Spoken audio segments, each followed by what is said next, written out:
the history of fasting was practiced as a human religious activity that transcended the cultures of the Jewish people as well as the Old Testament and even the biblical narratives. There is a book that is entitled Fasting in Israel in Biblical and Post-Biblical Times. I'm not suggesting that you buy that and add that to your library, but that book was written by H.A.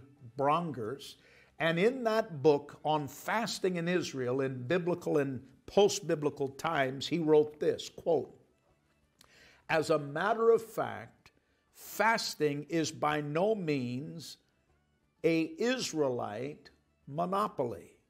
From earliest antiquity, people scattered all over the world have, for one reason or another, abstained themselves from food and drink for a shorter or longer time as individuals or as a community.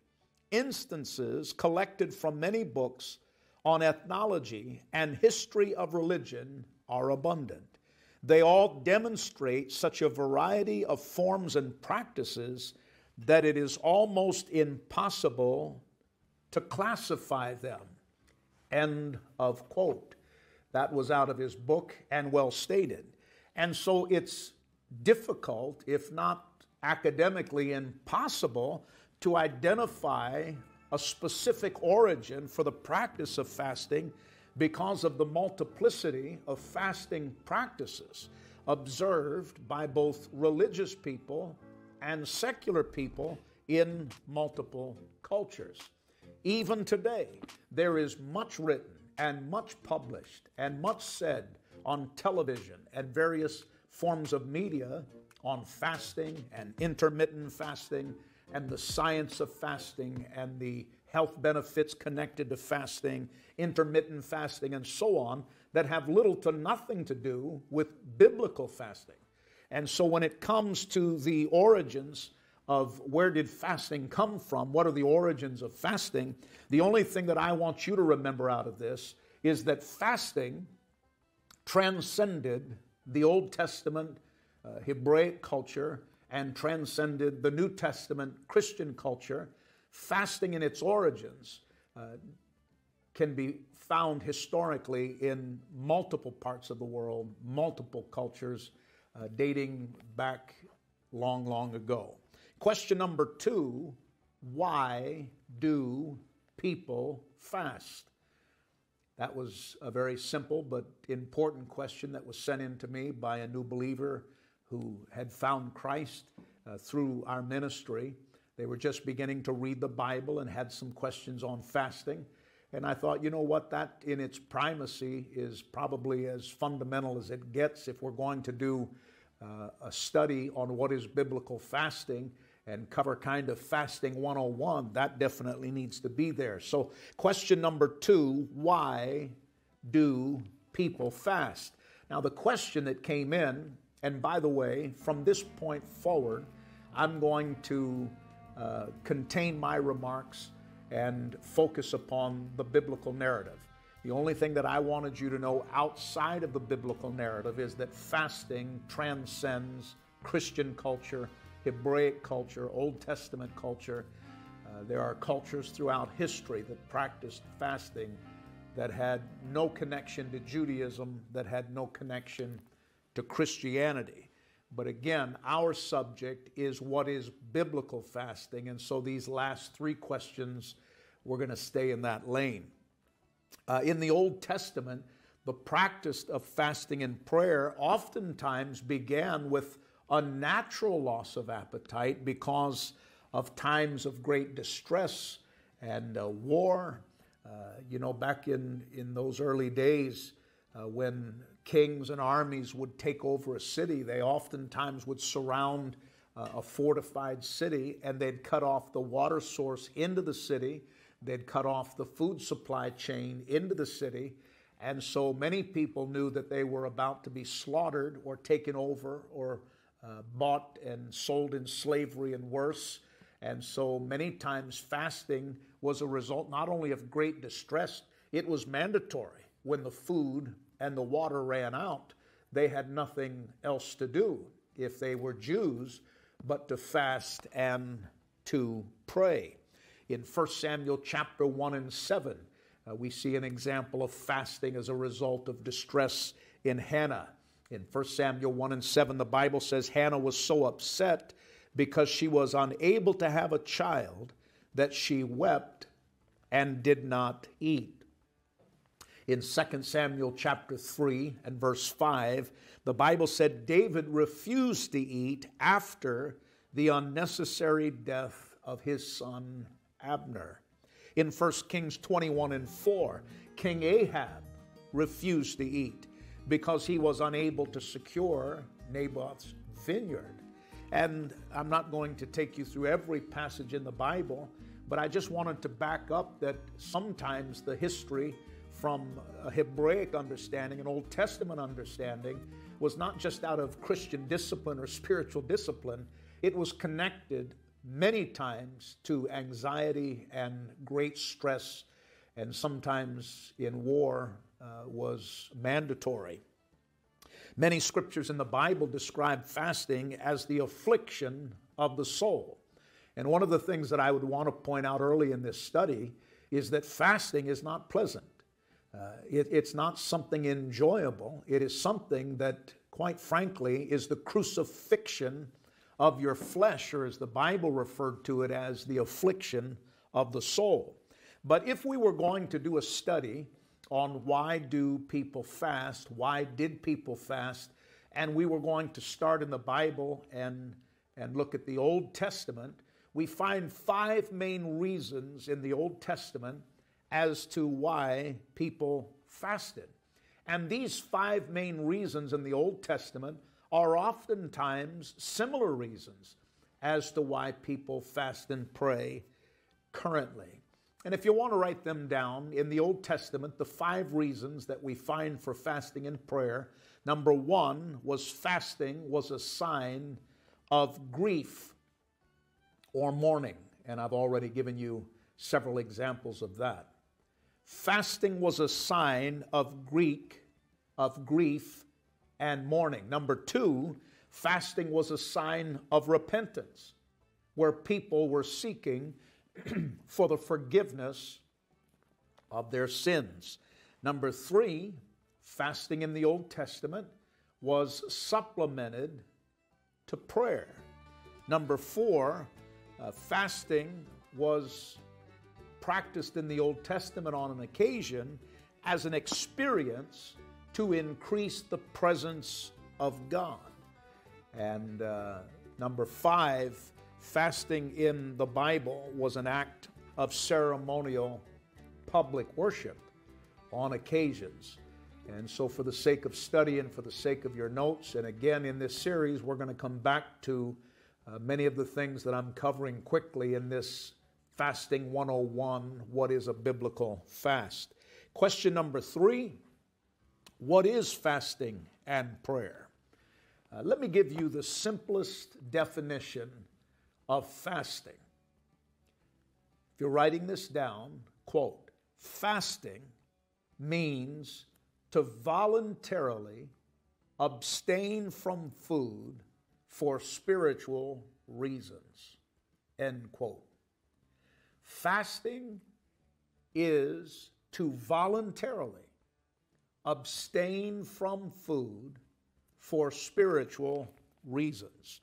The word fast, interestingly, is actually in the Old Testament taken from a Hebrew word that is spelled T-S-O-M, but is actually pronounced som.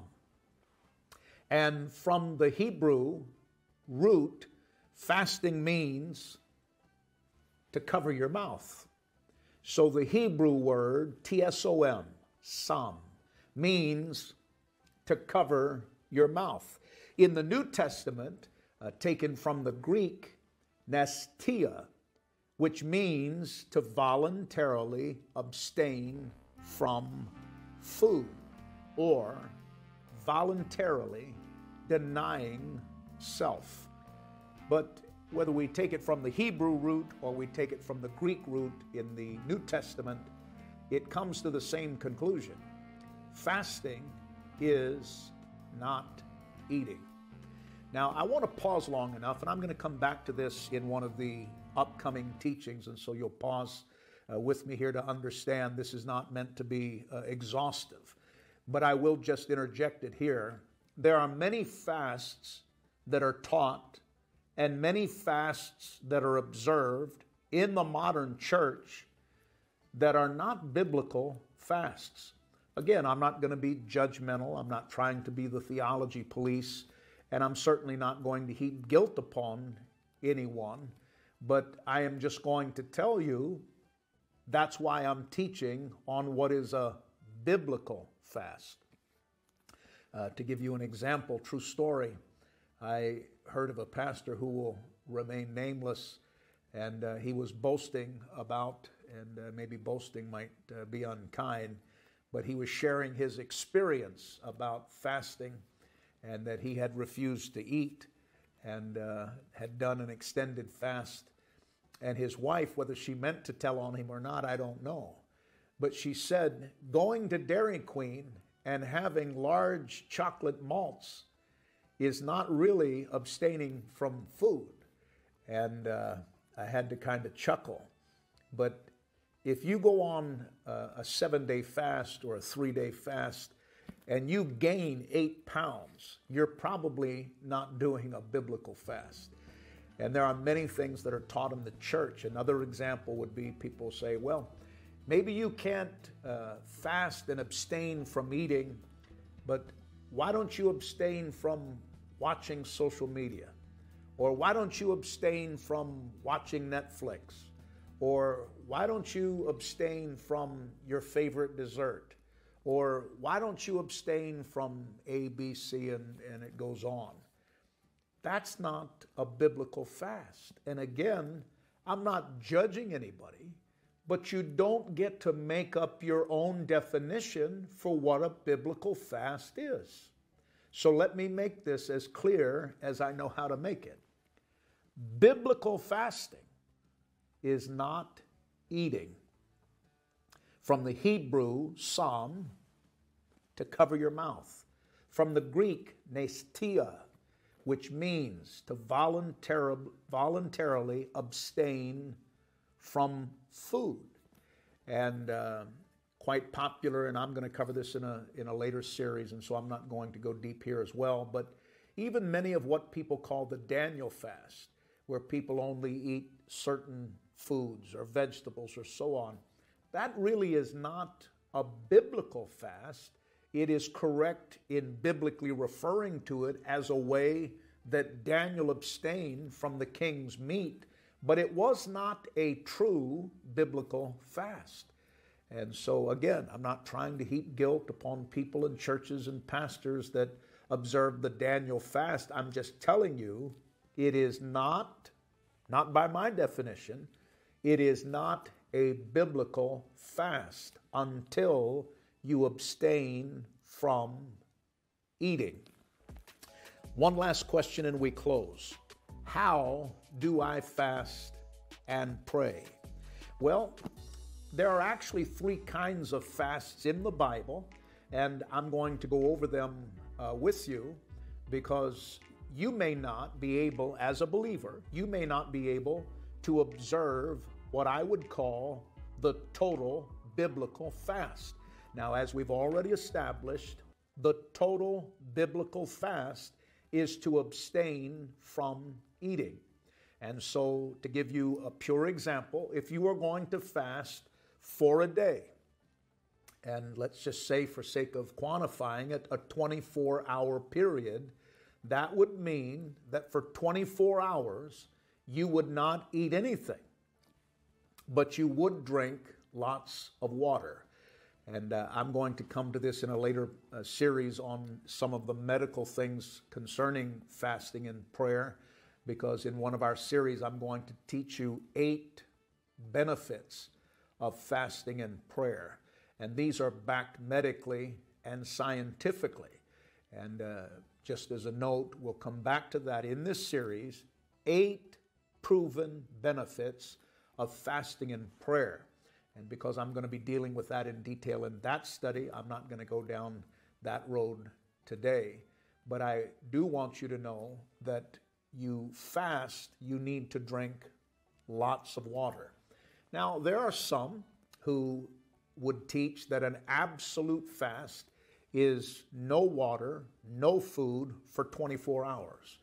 But again, I think at that point you're starting to get a little bit legalistic. But for the record, let me give you what are oftentimes called 3 types of fast found in the Bible. And we've already touched on one, but write it down. The absolute fast.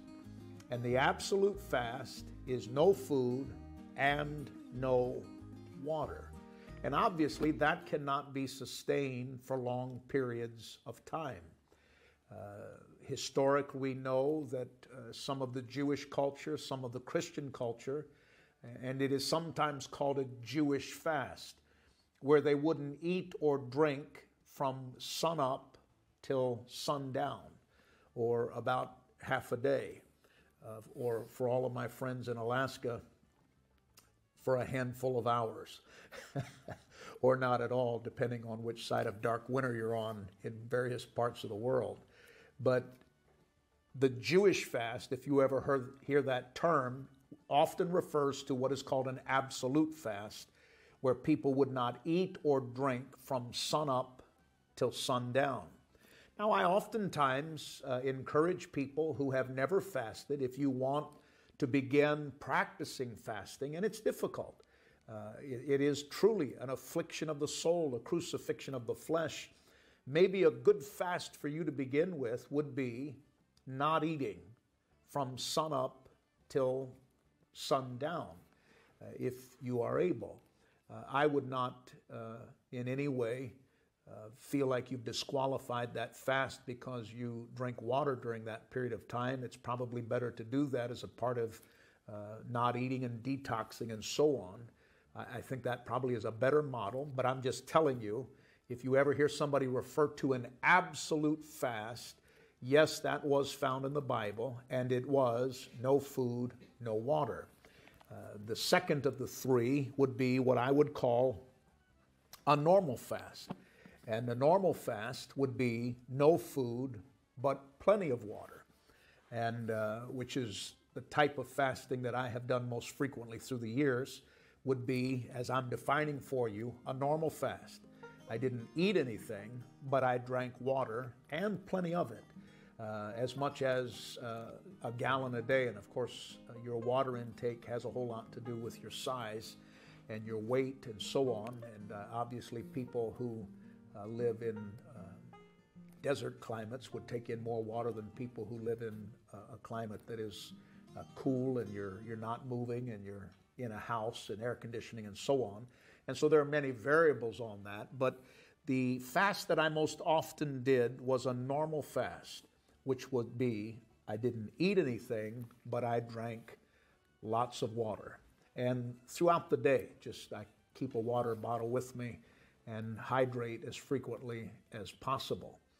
And that might be, if you're wanting to do a full 24-hour fast, that might be a good place to start. Not eating for 24 hours, but drinking plenty of water. And then the third, a partial fast. And a partial fast that we find examples of, many people would quantify Daniel's fast in the book of Daniel as a partial fast, is giving up certain foods for a certain number of days. And again, though you will hear in the Christian circles teaching on the partial fast, I'm not so sure that I personally could say that that is a true biblical fast, because if you're still eating, then you're not fasting. Now, an exception to that, let me give you an exception to that. Oftentimes what is called the Jewish fast, where they would not eat from sunup till sundown. I know that some Christians who are going to fast for a day or for 3 days, for a week, they'll not eat anything from sunup till sundown, and then they'll have a healthy meal after sundown. and they continue to do that for whatever period of time they're fasting and praying. And again, I don't have any problem with that as long as you understand that that is a form of fasting that was observed oftentimes by the Jewish people.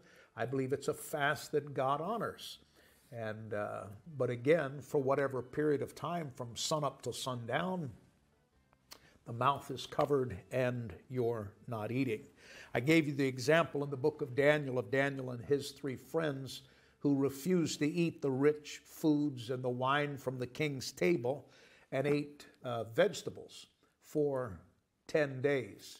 And again, I don't know that you could theologically put that in the category of a pure biblical fast, because it was more of a statement that Daniel and his friends were making in abstaining from the king's rich foods, as opposed to a time of distress and calling upon God. And again, I'm not going to go deep in that because it's not worth wrangling over. There are several durations of fasting in the Bible. The half-day fast, sunup till sundown, that's in the Bible. The full-day fast, there's a 3-day fast in the Bible. There's a 7-day fast in the Bible. There's a 10-day fast in the Bible. There's a 21-day fast in the Bible. And of course, we see the 40-day fast in the Bible. And again, I want to remind you, the lengthy fasts, we see never people who are not called into full-time ministry in the New Testament examples doing extended fasting and prayer. I want to close by telling you that you need to remember that it's fasting and prayer, and think of those in terms of spiritual partnership. If all you're doing is not eating, you're not really fasting, you're just starving yourself to death. It's not fasting biblically unless it is coupled with prayer. It is fasting and prayer. And so a practical way to begin a time of fasting and prayer, many people eat 3 times a day in worlds and cultures of luxury. Là không đổi rồi, luôn luôn là độ lệch cực đại rồi, đúng không? Vị trí nó xa nhất rồi, đây là 2 cm. Rồi mình trả lời t bằng 0 thì suy ra x 0. Tại thời điểm t bằng 0 đây, đồ thị nằm ngay đây luôn như vậy. Chiếu vào trục OX nó bằng 0. Rồi tại thời điểm 0,5 giây. 0,5 giây đây, đồ thị ta đây chiếu vào nó bằng 2. Suy ra x bằng 2 cm. Rồi tại thời điểm t bằng 2 giây.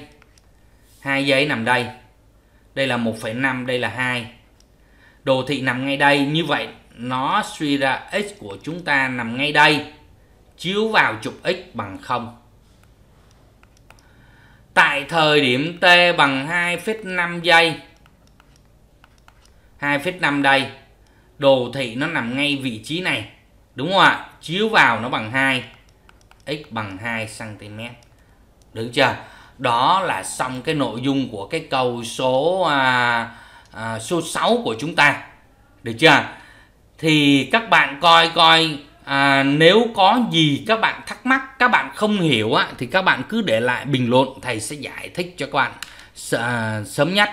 Và cái file này thì cũng để dưới cái phần mô tả luôn, bạn nào có thể tải về chúng ta có thể tham khảo thêm. Được chưa? Đây là những cái bài toán dạng đồ thị rất là cơ bản. Dựa vào đồ thị chúng ta có thể xác định được biên độ, ly độ, pha, vân vân. Đúng không ạ? Ở đây thầy nói rõ thêm cho các bạn là nãy giờ chưa có bài toán nào nói về pha. Ở đây thầy nói rõ, thầy có thể cho các bạn, thầy tìm pha ở cái bài toán này cho các bạn nha. Thầy có một cái câu C nữa là xác định pha